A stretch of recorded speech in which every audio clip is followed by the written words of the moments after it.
আমরা জাস্ট পছন্দ করি, তারা হচ্ছে দামাদামি করে। পছন্দ করি, তারা দাম তারা এই করে। বসুন্ধরা মার্কেটও দামাদামি করে। হ্যাঁ। আচ্ছা, এটা একটু মজার বিষয়। এরপর আপনার কাছে জানতে চাই যে কোন জেলার ছেলেরা ঈদের শপিং করতেও কিপটামি করে?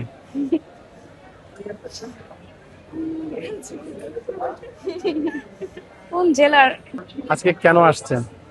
শপিং করতে, নানু শপিং করে দিবে, এই জন্য আমরা সব ভাই বোন চলে আসছি আচ্ছা, বসুন্ধরা। নানু শপিং করে দিবে। হ্যাঁ, নানু শপিং করে দিবে। আচ্ছা, আর অন্য কে শপিং করে দিবে? অন্য হচ্ছে আমাদের হাজবেন্ড করে দিছে, আমাদের আম্মুরা, খালামুনিরা সবাই এখনো বাকি আছে। খালি জাস্ট আমাদের হাজবেন্ড করে দিছে, সেগুলো আর কি করলাম।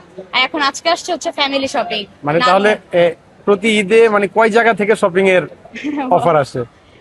আছে আমাদের 5-6 আলহামদুলিল্লাহ সব ভালো, 5-6 জায়গা থেকেই। আত্মীয় স্বজন একটু বড় তো, এই জন্য আর কি সব জায়গা থেকে পাওয়া যায়। মাশাআল্লাহ পাই সব জায়গা থেকে। আচ্ছা, ঈদে কি করলে মনে হয় যে ঈদটা পূর্ণতা পেল? পরিবারের সাথে সময় কাটাইলে আমাদের আত্মীয় স্বজনের সাথে। নাকি এটাই। শপিং করা শেষ হলে মনে হয় যে ঈদের পূর্ণতা চলে আসে? না, আমরা ওয়েটে থাকি কোন দিন আমরা যাব সবাই নানুর বাড়ি, এক হবো। কোন দিন নানুর বাড়ি যাব, সব ঝামেলা টামেলা সব শেষ করে যাব আমরা বেড়াইতে। আপনাদের ভিতরে এক্সপার্ট কে দামাদামি করতে? আমাদের আমাদের মা খালারা, আমাদের মা খালারা, আম্মু খালা, নানু, নানুরা